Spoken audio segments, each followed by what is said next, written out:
Hi everyone. This video is to help you better incorporate Writer's Help 2.0, LaunchPad, and just FYI, my professional and technical writing folks, this works the exact same way with your LaunchPad. So what I'm trying to do is instead of you asking students to click out to LaunchPad and try to flounder around and find what it is that they're going to do, that you incorporate, connect, and help students better get to the exact content you want from your D2L shell. So I apologize in advance. This video will be a little bit long because this is a more complex process, so bear with me, but I'm hoping by the end of it you'll be really excited about what you can do.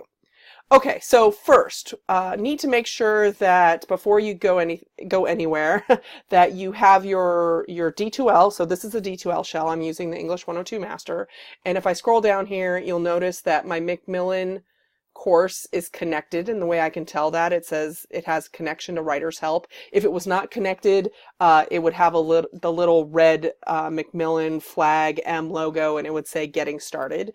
So one, make sure that it's connected. And then two, go over to LaunchPad and make sure the course is activated. So right now, you can tell my test one, it's active because it says open and it's green. If it was not activated, it would be red and it would say closed. And then this button here in the center where it says deactivate, it would say activate, and you could just click that. I will quickly say, if you activate, Macmillan auto-magically generates some code. That code is not relevant to you all because it tells students what they can do, where they can go, and you've already made those connections and they get their password from the bookstore. So kind of ignore that language. Okay, so we've got the two courses connected. We know that. So I'm now going to go into make sure I'm in the LaunchPad, and then I'm connecting. I'm deep diving into the 102 course because I don't want to flounder around. So this is an activity that I have the 102 students doing. They've written a paper, and this is asking them to check the integration and attribution of outside sources. And before they do that check, it's asking them to read. You'll see here under point step 1, reading things from Insider's Guide, and then also reading things from Writer's Help, Lunsford, research, integrating sources, acknowledging sources, and avoiding plagiarism. Now, I'm fairly confident, like you all, that because this asks them to go out to the site and it doesn't provide direct links, a lot of the students are probably not going to read it. But there's some really good sources there, some really good information, and I mean really good information. I do want them to pay attention to it. So part of what I'm showing you is how to make direct links in your D2L so it's easier for the students to do this. Let's quickly go over in LaunchPad and see what this content looks like so you're prepared. So again, it's under research and it's integrating sources. That's the one I'm looking for. Oops, didn't mean to click edit. So I'm going to come to LaunchPad. Over here on the left is research. And then I want to go down, integrating sources, and you'll notice that integrating sources has a bunch of different pages. Because I said the whole section, I'm going to want them to read all of these pages. That will make sense in a minute when I connect on what that means. Now I'm going back to the D2L course. Now this is what kind of stinks. In an ideal world, you could kind of pull the content in from this point in the course, and you can't. And that just, I mean, if you think about the complexity of D2L as its own complex system, and it's integrated already with U of A, and then LaunchPad is its own complex system, and getting them to talk smoothly will never be an easy process. Let's just leave it at that. So to make this connection, to get it in your course, you want to go up here to the top. It's usually the farthest right link is Course Admin. So you want to go to Course Admin. And then usually in the far left, under the section Site Resources, you want to go to Course Builder. Course Builder. Now, again, you want to remember where you are. So I know I'm in Module 2. And I'm under here, under Due Date 11. I'm revising. There we go. And there's that check attribution. So I know that's the activity I kind of want these readings close to. Now what you do is over here on the left under Add Content, there's now, because when you synced the course, you added the Macmillan widget. There's now this Macmillan widget. What I like to do is you can click this and it'll ask you where to connect it. I like to drag and drop because I want to place it exactly where I want it. So I want it under the check-in integration activity. When I drop it, it gives me an interface that basically gives me all of the content in Writer's Help LaunchPad. So now I have to go in and find it. So I know it's under research. And I know it was integrating sources. And there's all of those single pages. And so I want to click each single page. That's what I'm asking. I want the students to read each of these. There we go. I clicked them all. Those are the ones I want. And then deploy selected content. Magic is happening. Magic is happening.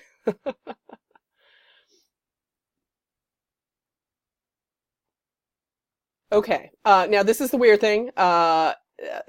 You know, bad usability. Your options are either to cancel, which kind of freaks you out because it's like, if I click cancel, did I just undo everything? Or over in the upper right-hand corner, there's the little close out X. Honest, either works. So I'm going to click cancel just to show you it didn't break it. So click cancel and you look here and it's like, where is it? You have to refresh the page. So I'm coming up here in the upper left-hand corner and refreshing my page. And where did I lose my cursor? There it is. Drill back down, 11, revise, and there are all those lovely, lovely reading assignments. Let's go back out to content so you can see what that looks like there. So there's that checking, and then there we go. It's under developing titles. That doesn't make me happy. I probably would move this around, but all there. Easier now for your students to access. So instead of them going in, now they can just click on one of these links and it's going to take them directly to the page. Yay, much easier, students more likely to read this content. Okay, so that is just reading content. So if all it is you want them to read something, that's how you can connect that in. So there are all those lovely activities. Remember I said I would want to move because these purples are associated with the activity above. So I'm just going to move this one down, and my mouse is being cranky. There we go. So I just moved it. Better associated. Okay, so those are just reading activities.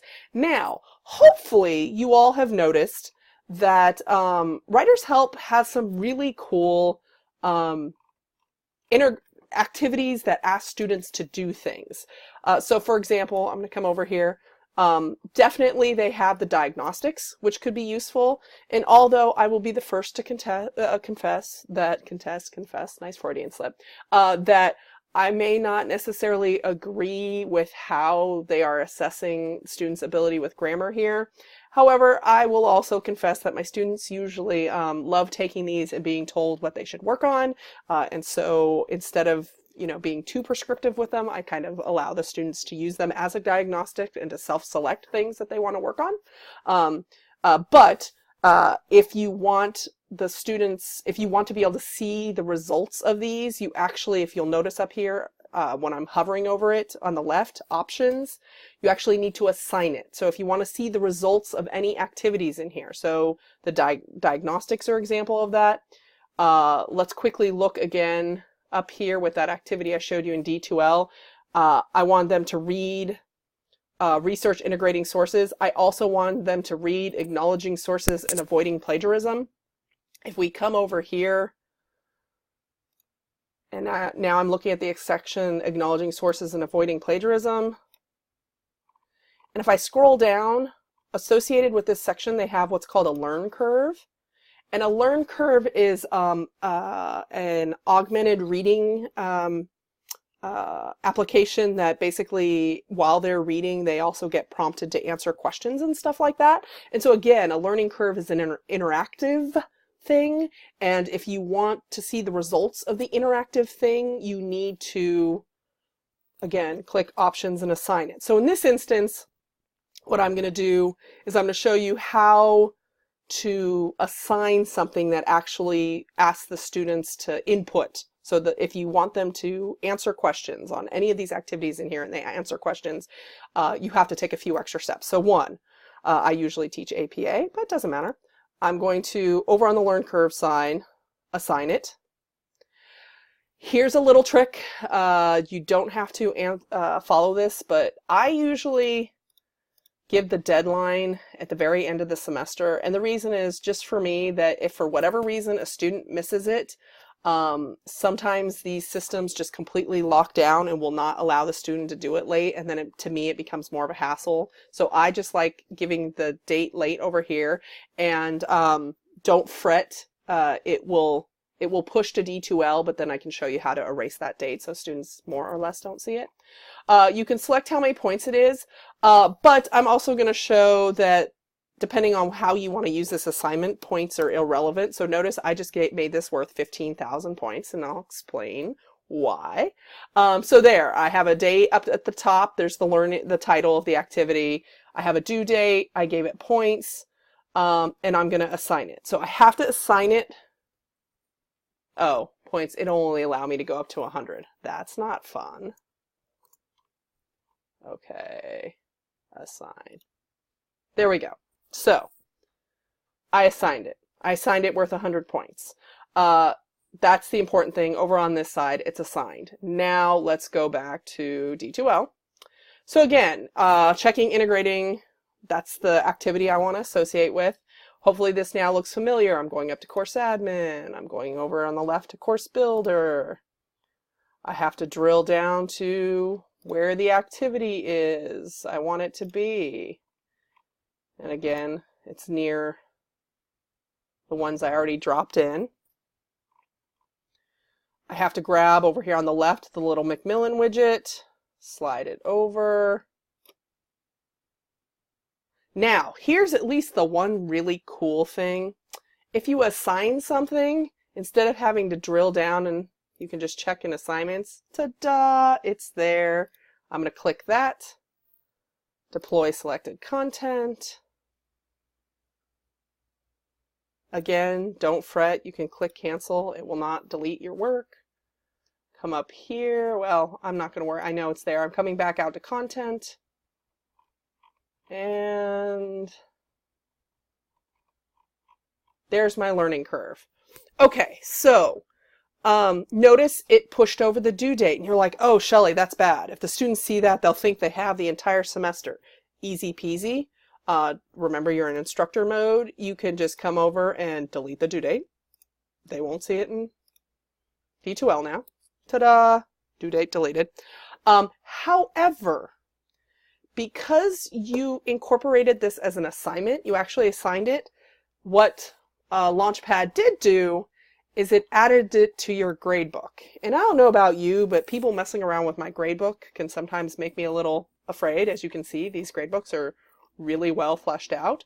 Down here at the bottom, notice that it incorporated, basically LaunchPad made a new category called unassigned.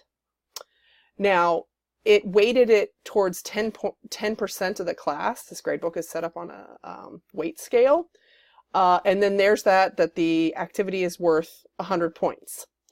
And you're like, Shelly, this freaks me out. Easy enough. This unassigned category, or you can rename the category, or you can make another category. Basically, you want to go in and edit it. So I'm gonna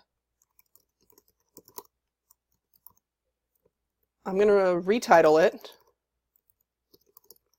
I'm also going to even give it a brief description.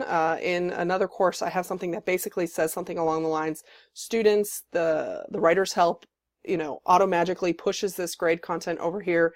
And I have another line in the gradebook associated with this. Now you can, if you want, you can have it, just move it in your gradebook. But if you don't want it, say you do this as an in-class activity and you don't want it worth points, and you just say, notice this section is weighted 0, but it's just here, ignore this. So basically I leave a description for the students. But the most important thing is I come down here to weighting, and I weight the category as 0. So save and close. So back down here at the bottom. So notice this category is weighted towards 0, which means anything that's in this category, any grade item, it doesn't calculate towards the grade. So remember, I wanted to make this worth 15,000 points because the point would be it doesn't matter if it was worth 1,000,000 points, it's not weighted towards the course grade. So that's kind of, if you don't want these activities to be weighted in the course grade, you can hide it in a category weighted as 0. If you do want them in the course grade, then you just add them into your gradebook. Okay, I'm hoping, again, apologies this was long, but I'm hoping that this gives you ideas on how to better integrate LaunchPad, Writer's Help 2.0, and D2L to make it both easier for your students to access the content and easier for you to see work that they've completed within LaunchPad if they do it. Have a great rest of the week and rest of the semester.